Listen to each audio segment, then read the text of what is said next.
When people ask me, where are you from? I tell them there's a short answer and a long answer. Short answer, London.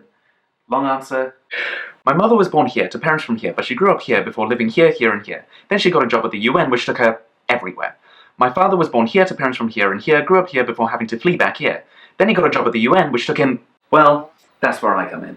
I was born in London, but I took my first steps in South Africa.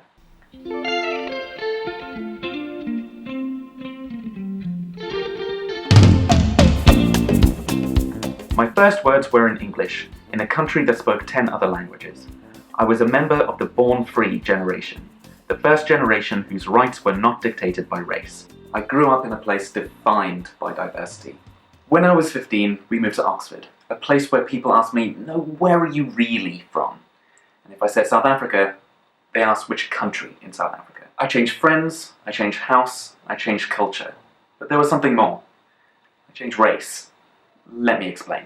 In South Africa, I identified as white, and as far as anyone else was concerned, I was white. In Oxford, I wasn't. I'd become people's black friend. What? I'd been confronted with my own race, and for the first time I saw how dependent it was on the context I was in.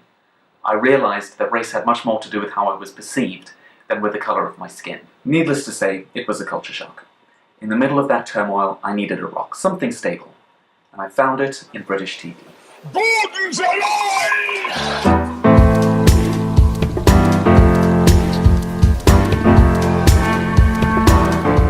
Engaging with narratives like these helps me to make sense of my own. I learned to see the bigger picture and realized that details are only fully understood as part of a broader context. Now I take this perspective in everything that I do. I tell stories, like this one, and that's the approach that I would bring to the TV industry.